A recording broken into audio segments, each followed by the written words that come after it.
from YouTube and my other social networks, and just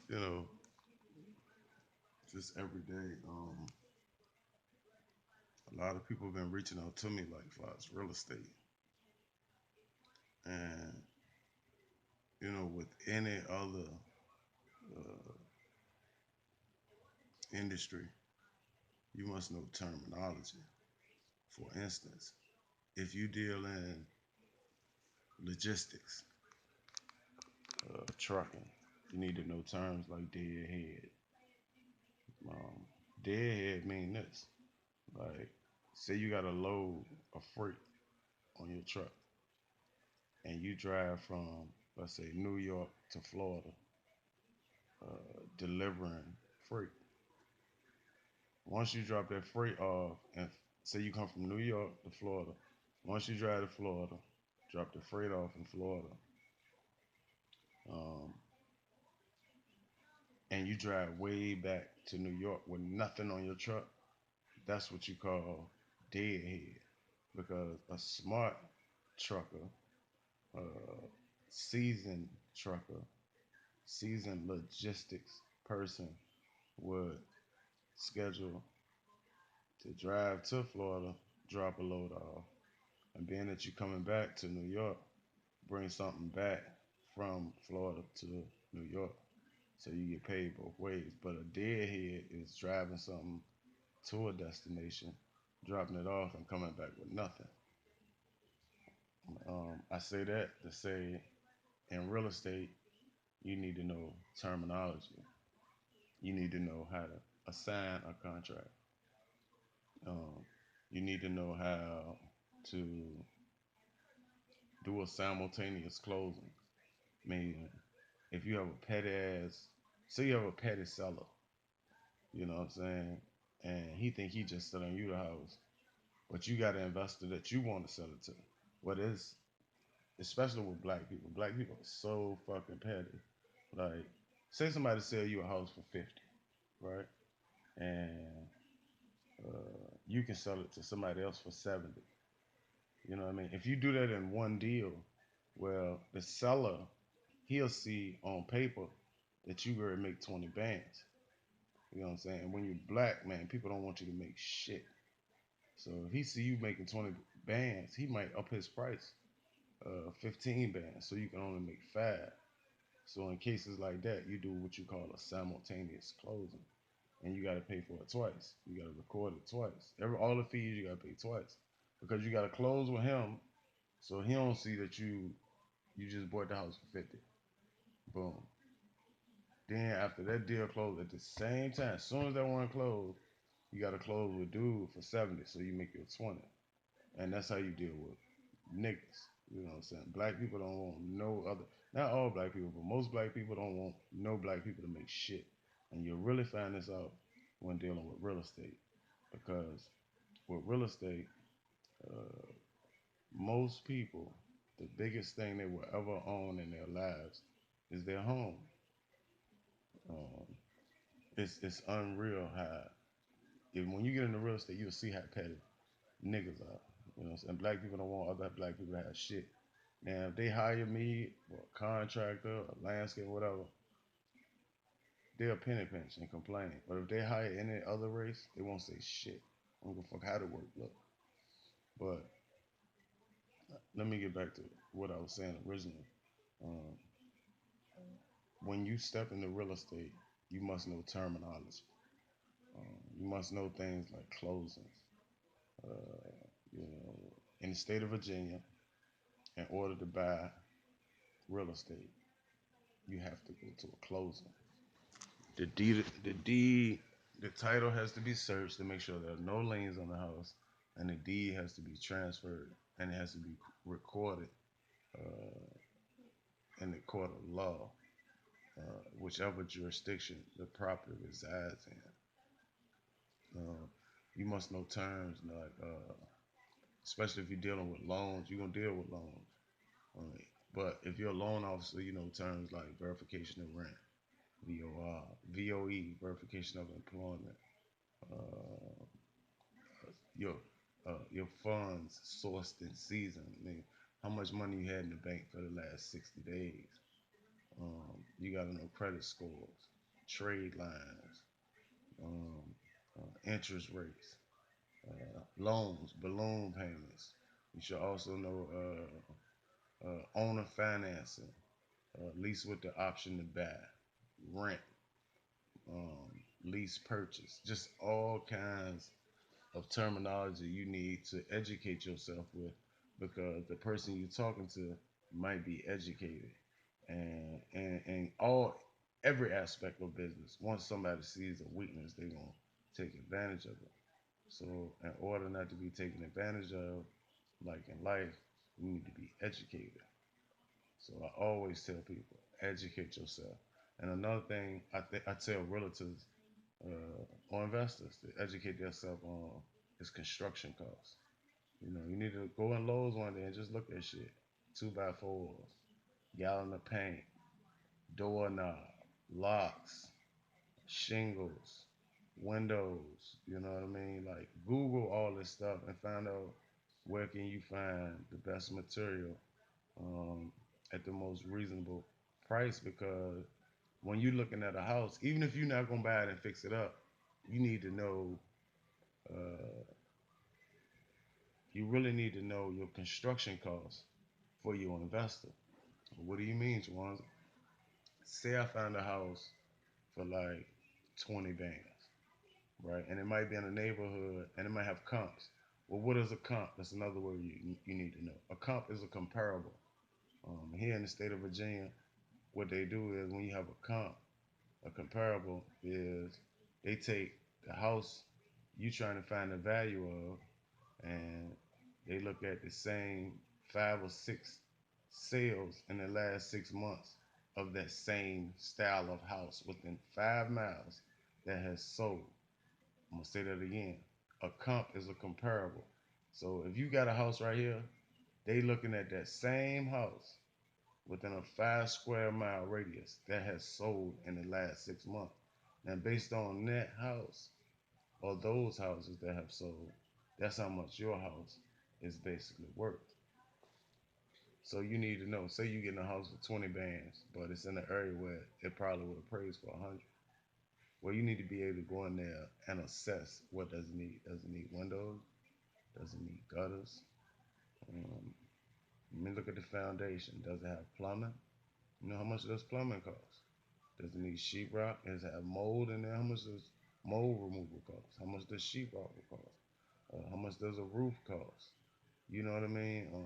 Does it have a crack in the foundation? What is it gonna take me to fix that crack in the foundation? What is it gonna take me to put a driveway right here? You know what I mean? What is it gonna take me? Whatever. You know what I mean? You can foresee or you may foresee. You have to include that in the budget. So if you see 20 bands worth of work, you get in the house for 20 and it's worth 100. It's already basically 40 in that house. Because I'm gonna tell you something. Investors usually only pay 70%, right? They only pay 70% of what the house is worth, including fix up. So if you got a house for 70,000, say you got a house for 100,000, right? And it needs $20,000 worth of work. The investor is already looking at 70,000, right? If it needs $20,000 worth of work, the investor basically is only going to look to spend $50,000 because he need to leave himself a $30,000 cushion. You know what I mean for incidentals and for profit. And see, until you know these things, you'll be running around looking at unattractive deals, wasting, showing the house to worthless people for precious time. See, when I step into a deal, I already know. Like I got about 8 deals on the table now, just here in Virginia. I got a few in Atlanta, but sometimes things take time. You know what I mean? I want it to happen overnight, but it don't happen overnight. And I can honestly and truly tell you this: you know, the numbers have to work. The biggest thing in life when it comes to business is the budget. And if you look at, man, if you look at the United States, the biggest thing they argue with Obama about, any president, is the budget. Oh, we can't balance the budget. They want to do this with this money. He want to do that with that money. The budget won't balance. So, in order for the budget to balance, there have to be cuts, even if there's a surplus. Because even though there's a surplus, that don't mean you got to spend all the money. You need that money to build new infrastructure and other things. So, I would advise anybody, if you get into real estate, you must learn construction. Cause see, you'll take a fool will buy a house for $10,000. Be like, man, I bought this house for 10,000. I put the address in on Google. It's worth 100. But what you didn't know is you got to knock the house down. It's gonna cost you. It depends on where you are geographically, but here in Richmond, it costs you about 10 bands to knock the house down, clean it up, boom. All right, house gone. You still got the land though. The land is kind of valuable, but you spent 10 bands to get the house.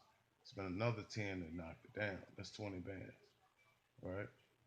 Gone. Let's say you sell a lot. Say the lot worth 20,000. You did all that shit for nothing. So you want to build on the house. If you want to build like a $200,000 house, the rule in construction is basically, and nobody will tell you this, you basically only spend a third in construction. So if you want to build a $300,000 house, you probably have to spend about 120,000 cash. The rest is profit. It's not houses don't cost a lot of money because basically all you're paying for is the material. Everybody has to pay for material, so you cannot exclude it unless you steal it or make it. The thing is the labor, and people have found creative ways to keep their labor costs low, and that's why so much money in construction. You know what I'm saying? And you need to know this. Don't just jump. Oh, I love houses. I'm gonna jump into real estate. No, educate yourself. It's a dangerous game. I went broke fucking with real estate, and from from February of 2006 to February of 2007, I made $1 million selling real estate. I sold over 200 houses in the city of Richmond. Period. And I'm not a realtor. I do not have a license to sell anyone else's houses. However, I'm a consultant, so I can consult. And see, that's another thing. In the state of Virginia, uh, the only way you can sell a house is one, if you're the homeowner, or two, you are a licensed realtor. Well, I don't basically sell houses. I consult for investors. What do you mean, Jawanda?